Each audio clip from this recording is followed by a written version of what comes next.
Bismillahirrahmanirrahim. Assalamualaikum warahmatullahi wabarakatuh. Alhamdulillahirrabbilalamin. Wabihi nasta'in wala umri dunya wadin. Wassalatu wassalamu ala asyrafil anbiya'i wal mursalin wa ala alihi wa sahbihi ajma'in, amma ba'du. Pertama-tama dan yang paling utama, tak lupa kita panjatkan puji serta syukur kita kehadirat Allah Subhanahu wa ta'ala. Sholawat serta salam tak lupa kita curah limpahkan pula kepada junjungan kita, yakni Habibana wa Nabiyana wa Maulana Muhammad Sallallahu Alaihi Wasallam. Oke, Bismillah. Di sini kami akan mempresentasikan tugas atau materi tentang peradaban Islam pada masa Rasulullah. Kami dari kelompok 7 yang beranggotakan 4 orang, yaitu Ikrar Valentina, Rinda Farida Dawiyah atau saya sendiri, Sabrina Haira Hisan, Tatia Agustiani. Baik, di sini saya akan menjelaskan sedikit latar belakang atau pendahuluan tentang peradaban Islam pada masa Rasulullah. Islam sendiri lahir di tengah masyarakat Arab yang masih memegang kuat tradisi jahiliyah. Apa sih jahiliyah? Jahiliyah di sini artinya adalah bodoh. Nabi Muhammad diutus di tengah masyarakat bodoh. Maksud bodoh di sini adalah bodoh tapi bukan nakal. Bodoh lawan katanya adalah pintar, cerdik atau cerdas. Bodoh di sini karena tidak mampu menggunakan akal atau pikirannya. Diajari tidak nyambung, diberi sesuatu menolak, diberi nasihat tidak mau mendengarkan, sesuatu yang penting dianggap tidak ada gunanya, dan sebaliknya, sesuatu yang tidak ada gunanya dianggap penting. Sehingga Allah mengutus Nabi Muhammad dan ajaran Islam kepada masyarakat jahiliyah untuk mengubah atau membenarkan ajaran yang ada pada bangsa Arab saat itu. Selanjutnya yaitu dakwah Rasulullah membawa perubahan besar dalam sistem sosial, ekonomi, dan politik. Kita ambil contoh dalam sistem sosial di sini. Sejarah kemunculan Islam di Jazirah Arab yang dibawa Nabi Muhammad Sallallahu Alaihi Wasallam sebagai utusan terakhir tercatat mampu menawarkan solusi konkret ketidakadilan sosial dan degradasi peradaban manusia. Kita ambil contoh adalah Bilal bin Rabah adalah contoh suksesnya Islam dalam mengangkat derajat seseorang. Seorang budak berkulit hitam yang bahkan dianggap tidak memiliki kelas sosial di dalam Islam oleh Nabi Muhammad disetarakan dengan manusia lainnya sebagai golongan merdeka. Di sini bisa kita ambil bahwa datangnya Islam membawa perubahan sosial dan menyetarakan kelas sosial manusia di Jazirah Arab. Lalu selanjutnya, apa sih misi utama Rasulullah di Jazirah Arab ini? Ada 3 misi utama Rasulullah, yaitu 1. Menyebarkan tauhid, membangun masyarakat beradab, dan menegakkan keadilan. Selanjutnya kita lanjut ke periode Mekah pada tahun 610 sampai 622 Masehi. Ada 2 garis besar di sini yang bisa kita jelaskan atau bisa kita ambil. Yang pertama yaitu turunnya wahyu dan dakwah awal. Pada tahun 610 Masehi, wahyu pertama turun di Gua Hiro, yaitu berupa Quran Surat Al-Alaq ayat 1-5. Jadi, beberapa hari menjelang Rasulullah menerima wahyu yang pertama, beliau berada dalam kebimbangan dan kecemasan terhadap nasib dan keadaan umat ketika itu. Akhirnya, beliau memutuskan untuk menyendiri di Gua Hiro, sehingga turunlah Surat Al-Alaq ayat 1-5. Selanjutnya yaitu dakwah secara diam-diam selama 3 tahun atau fase dakwah Syriah. Jadi, menurut buku Mengapa Islam Memerintahkan Berperang susunan Muhammad Reza Rahardian, periode dakwah di Mekah khusus untuk dakwah tauhid, berbeda dengan Madinah yang ruang lingkupnya meluas ke ilmu-ilmu lain seperti fikih muamalah dan fikih asyar yang membahas tentang ilmu peperangan kala itu. Tauhid menjadi hal yang asing bagi penduduk Mekah. Karenanya, Nabi Muhammad berdakwah secara sembunyi-sembunyi atau tidak langsung terang-terangan, tetapi memprioritaskan orang-orang terdekat terlebih dahulu, seperti Siti Khadijah yang orang pertama masuk Islam, atau dan disusul Ali bin Abi Thalib, Abu Bakar, dan masih banyak lagi. Selanjutnya pada tahun 613 Masehi, dakwah secara terang-terangan di Bukit Sofa. Karena turun Quran surat Al-Hijr ayat 94 yang memerintahkan Nabi Muhammad untuk berdakwah secara terang-terangan, sehingga Nabi Muhammad seperti mendapat kekuatan untuk berdakwah secara terang-terangan. Lalu karena beliau juga dilindungi oleh pamannya yaitu Ali bin Abi Thalib, sehingga Nabi Muhammad dapat berdakwah secara terang-terangan. Lalu kita lanjut ke perlawanan kaum Quraisy. Yang pertama yaitu pemboikotan ekonomi terhadap Bani Hashim. Apa saja sih isi dari pemboikotan itu? Yang pertama, tidak boleh menikah dengan wanita-wanita dari Bani Hashim dan Bani Abdul Muthalib. Lalu juga tidak boleh menjual apapun kepada Bani Hashim dan Bani Abdul Muthalib.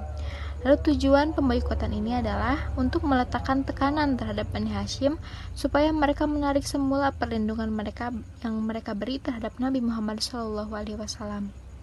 Lalu berikutnya ada Rasulullah mengalami Amul Huzni atau tahun kesedihan akibat wafatnya Ibunda Khadijah dan pamannya yaitu Abu Thalib.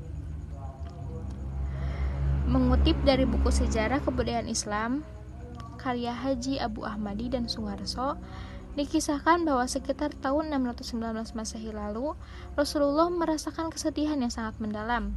Di tahun tersebut, beliau kehilangan dua sosok pendamping sekaligus dan juga pelindung yang menjadi orang terdekatnya, yaitu Ibunda Khadijah dan Abu Thalib karena meninggal dunia. Pertama, ditinggal oleh Abu Thalib atau pamannya terlebih dahulu, yang memelihara Nabi dengan segala kekuatan dan ketabahan hatinya. Yang kedua, yaitu ditinggalkan oleh istrinya tercinta, yaitu Ibunda Khadijah setelah wafatnya Abu Thalib. Nabi juga merasa sangat terpukul karena meninggalnya Ibunda Khadijah. Lalu selain itu, mengapa disebut tahun kesedihan? Karena pada tahun ini juga semakin bertambah setelah kematian Abu Thalib dan Siti Khadijah, kaum Quraisy pada saat itu semakin gencar menekan dan menghalangi dakwah Rasulullah dengan menyakitinya secara fisik, menghina dan melecehkan beliau. Yang terakhir yaitu Isra Mi'raj. Rasulullah menerima perintah sholat 5 waktu. Jadi saat Rasulullah SAW menghadapi berbagai kesedihan di tahun tersebut, Allah kemudian menghiburnya dengan memberikan perintah untuk menjalani Isra Mi'raj dari Masjidil Haram ke Masjidil Aqsa, lalu naik ke langit ke-7 dan sampailah beliau ke Sidratul Muntaha. Dari peristiwa Isra Mi'raj tersebut, Rasulullah mendapatkan perintah sholat wajib 5 waktu. Untuk kita, apabila Rasulullah berjumpa dengan perjumpaan agung dengan sang pemilik hidup melalui peristiwa Isra Mi'raj, maka kita sebagai umat beliau kemudian diberi pesan bahwa sholat menjadi sarana untuk bermi'raj, yang secara tidak langsung memberi penyadaran bahwa sholat merupakan hiburan bagi setiap muslim. Periode Madinah tahun 622 sampai 632 Masehi. Hijrah ke Madinah dan Piagam Madinah. Pada tahun 622 Masehi, Rasulullah hijrah ke Madinah setelah menerima Baiat Aqobah. Masa Islam di Madinah sebenarnya dimulai 2 tahun sebelum Nabi Muhammad SAW hijrah ke Madinah. Pada saat itu, beliau bertemu dengan beberapa orang dari suku Khazraj di Aqobah. Mereka kemudian kembali ke Madinah dan menceritakan tentang pertemuan mereka dengan Nabi Muhammad SAW. Pada musim berikutnya, banyak orang dari suku Aus dan Khazraj datang dan bergabung dengan Islam. Mereka berbaiat kepada Nabi Muhammad SAW dan meminta beliau untuk menjadi pemimpin mereka. Hari kepindahan Nabi Muhammad SAW ke Madinah menjadi hari yang berbahagia bagi masyarakat Madinah. Pada periode ini ada beberapa misi besar yang ia dan umatnya kerjakan. Salah satunya yaitu Piagam Madinah. Nah, Piagam Madinah ini dibuat pada tahun 622 Masehi. Nabi Muhammad SAW memperkenalkan sistem kehidupan yang harmonis dan damai bagi masyarakat Madinah yang majemuk. Piagam ini meletakkan dasar kehidupan yang kuat bagi pembentukan masyarakat baru yang rukun dan damai. Masyarakat Madinah pada saat itu terdiri dari 3 kelompok yang berbeda, yaitu Muslim, non-Muslim, dan Yahudi. Adapun peperangan yang terjadi pada masa periode Madinah, yaitu yang pertama ada Perang Badar tahun 624 Masehi. Perang ini merupakan suatu kemenangan pertama bagi kaum muslimin. Yang kedua, Perang Uhud pada tahun 625 Masehi. Perang ini adalah perang yang mengalami kekalahan karena ketidakdisiplinan kaum muslimin. Yang ketiga, ada Perang Khandaq tahun 627 Masehi. Perang ini adalah perang yang memiliki strategi parit untuk bertahan dari pasukan Quraisy. Yang keempat, ada Perjanjian Hudaybiyah tahun 628 Masehi. Ini adalah peristiwa diplomasi damai dengan Quraisy yang menjadi titik baik dakwah Islam. Yang terakhir ada penaklukan Mekah pada tahun 630 Masehi. Peristiwa di mana Rasulullah memasuki Mekah dengan damai dan menghancurkan berhala. Setelah tahu periodisasi Madinah, kita masuk ke sistem sosial, politik, dan ekonomi di masa Rasulullah. Langsung aja, yang pertama ada sistem sosial. Nah, masyarakat Arab sebelum Islam itu keras banget. Ada sistem kesukuan yang kuat, perbudakan merajalela, perempuan sering dianggap rendah, bahkan bayi-bayi perempuan itu dikubur hidup-hidup. Nah, setelah masuknya Islam, ada banyak banget perubahan yang dibawa oleh Rasulullah. Di antaranya, menghapus diskriminasi berdasarkan status sosial, atau sekarang itu bisa dibilang kayak kesetaraan sosial. Jadi gak ada lagi tuh kasta atau perlakuan beda berdasarkan suku atau status. Contohnya, Bilal bin Rabah, seorang budak dari Habasyah yang diangkat jadi muazin utama Rasulullah. Nah, dulu tuh dia dihina, tapi Islam justru memberinya kehormatan. Selanjutnya ada peran perempuan itu diangkat. Jadi Islam itu ngasih hak warisan buat perempuan. Ada di Quran Surat An-Nisa ayat 7. Dan membatasi poligami dengan syarat yang ketat. Ada di Quran Surat An-Nisa ayat 3. Selanjutnya ada ukhuwah Islamiyah. Di Madinah itu, Rasulullah mempersaudarakan kaum muhajirin alias pendatang dari Mekah dan kaum Ansor alias penduduk Madinah. Bayangin deh, mereka sampai rela berbagi rumah dan harta. Selanjutnya ada sistem politik. Rasulullah itu bukan cuma nabi, tapi juga pemimpin negara. Setelah hijrah ke Madinah, beliau bikin sistem pemerintahan yang beda dari sistem kerajaan atau kesukuan sebelumnya. Ada beberapa pijakan Islam di Madinah. Yang pertama itu ada Piagam Madinah. Ini kayak konstitusi pertama di dunia. Isinya kayak aturan hidup berdampingan antara Muslim, Yahudi, dan suku lain. Ini menunjukkan bahwa negara Islam pertama di dunia itu inklusif dan toleran. Selanjutnya ada kepemimpinan dengan musyawarah. Rasulullah sering diskusi dulu sebelum ambil keputusan yang besar. Misalnya, dalam perang Khandaq, Salman Al-Farisi, sahabat dari Persia, kasih ide buat gali parit supaya Madinah gak bisa ditembus musuh. Hasilnya, Madinah selamat. Ada juga keadilan tanpa pandang bulu. Ada kasus seorang perempuan bangsawan Quraisy yang mencuri. Masyarakat nyuruh Rasulullah buat ngebiarin aja. Tapi Rasulullah menjawab, kalau Fatimah binti Muhammad mencuri, aku sendiri yang akan memotong tangannya. Nah, ada fun fact nih. Kalau sekarang ada menteri atau DPR, nah di zaman Rasulullah itu ada Ahlus Syura alias Dewan Penasihat yang terdiri dari sahabat-sahabat bijak seperti Abu Bakar dan Umar bin Khattab. Next, kita ke sistem ekonomi. Nah, sebelum Islam, ekonomi Arab itu dikuasai kaum elit yang main curang. Mereka pakai riba, penimbunan barang, penipuan dagang itu udah biasa lah. Nah, Rasulullah kemudian datang buat mengubah semua itu. Ada beberapa bentuk solusi dari Rasulullah. Di antaranya itu yang pertama ada penghapusan riba.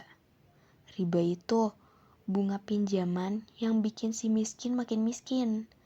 Nah, Rasulullah itu melarang keras riba dan ngajarin konsep bisnis yang adil.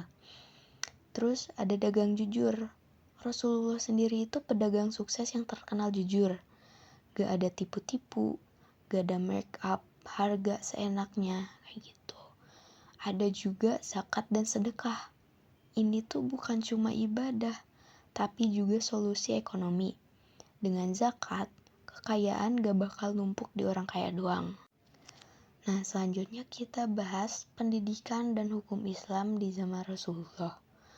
Pendidikan di zaman Rasulullah itu bukan cuma buat anak-anak, tapi buat semua orang. Bahkan tawanan perang pun bisa bebas kalau mau ngajarin baca tulis ke orang-orang muslim. Nah, peran Rasulullah dalam pendidikan itu ada banyak banget. Salah satunya membangun masjid sebagai pusat ilmu. Nah, ada Masjid Nabawi. Masjid Nabawi itu bukan cuma buat sholat, tapi juga buat belajar. Jadi di situ tuh ada bagian khusus namanya sufah, tempat para sahabat buat belajar Islam. Terus ada juga kewajiban menuntut ilmu, wajibnya menuntut ilmu. Rasulullah bersabda, menuntut ilmu itu wajib bagi setiap muslim. Terus adapun perempuan juga boleh belajar. Aisyah, istri Rasulullah, adalah salah satu perempuan paling pintar di zamannya. Banyak sahabat datang ke dia buat belajar hadis. Selanjutnya ada hukum Islam. Nah, hukum Islam di sini itu harus banget berdasarkan Al-Quran dan Sunnah Rasulullah. Adapun keadilan hukum, di mana setiap orang diperlakukan sama di hadapan hukum. Kayak yang tadi tuh, yang dimana Rasulullah itu berkata, apabila Fatimah putriku ketahuan mencuri, aku sendiri yang akan memotong tangannya. Itu bukti kalau keadilan itu sama. Keadilan itu ya adil. Semua orang sama di hadapan hukum gitu. Jadi di masa Rasulullah, peradaban Islam itu udah maju banget. Dari sistem sosial yang lebih adil, politik yang berbasis musyawarah, ekonomi tanpa riba, sampai pendidikan yang terbuka buat semua orang. Gitu, teman-teman. Oke, selanjutnya aku akan menjelaskan tentang warisan peradaban Rasulullah secara garis besarnya. Penyebaran Islam ke Persia, Romawi, dan Afrika Utara. Warisan peradaban Rasulullah dalam penyebaran Islam ke Persia, Romawi, dan Afrika Utara tidak hanya terbatas pada aspek agama, tetapi juga membawa perubahan besar dalam bidang ilmu pengetahuan, budaya, dan pemerintahan. Penyebaran Islam ini membuka jalan bagi perkembangan peradaban Islam yang lebih luas dan berpengaruh di dunia, yang mencakup berbagai aspek kehidupan manusia. Selanjutnya yaitu sistem pemerintahan Islam yang diteruskan oleh Khulafaur Rasyidin. Secara keseluruhan, sistem pemerintahan yang diteruskan oleh Khulafaur Rasyidin menekankan pentingnya keadilan, musyawarah, dan kesetiaan terhadap prinsip-prinsip Islam dalam pengelolaan negara. Kepemimpinan yang berbasis pada syariah, pengutamaan kepentingan ummah, serta penghindaran dari praktik korupsi dan penyalahgunaan kekuasaan membuat sistem pemerintahan ini menjadi model yang adil dan berperi kemanusiaan, yang memberi warisan besar bagi perkembangan peradaban Islam dan pemerintahan selanjutnya. Yang terakhir yaitu peninggalan hukum, etika, dan pendidikan Islam. Peninggalan hukum, etika, dan pendidikan Islam yang diwariskan oleh Rasulullah telah menjadi pondasi utama bagi pembangunan peradaban Islam yang berkembang pesat. Prinsip-prinsip hukum yang adil, etika moral yang tinggi, serta semangat untuk mencari ilmu telah memberikan warisan yang luar biasa bagi umat manusia. Warisan peradaban ini terus mempengaruhi cara hidup umat Islam dan menjadi rujukan dalam menciptakan masyarakat yang adil, beradab, dan berbudaya tinggi di seluruh dunia. Alhamdulillah, tibalah kita pada di penghujung presentasi kali ini. Kesimpulannya, peradaban Islam pada masa Rasulullah mengubah tatanan sosial politik dan ekonomi Arab. Peradaban Islam yang dibangun pada masa Rasulullah adalah peradaban yang berlandaskan pada prinsip-prinsip keadilan, persaudaraan, dan ilmu pengetahuan.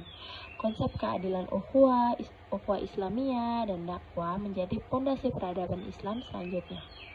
Rasulullah tidak hanya mengajarkan agama, tetapi juga membangun masyarakat yang adil, bermoral, dan progresif. Warisan peradaban ini terus berkembang dan memberikan dampak besar pada dunia, membentuk masyarakat yang lebih seimbang, adil, dan berbudaya tinggi. Alhamdulillah, telah selesai kami menjelaskan materi terkait masa peradaban Islam pada masa Rasulullah. Kami harap teman-teman sekalian dapat mengambil hikmah dan pembelajaran di dalam materi ini. Sebelum kami tutup, kami akan memberikan sedikit pantun motivasi agar kita semua makin semangat belajar. 2-3 anak nelayan pergi ke laut mencari ikan. Jika ingin mewujudkan angan, belajar jangan dinomor duakan. Kurang lebihnya mohon maaf. Wassalamualaikum warahmatullahi wabarakatuh.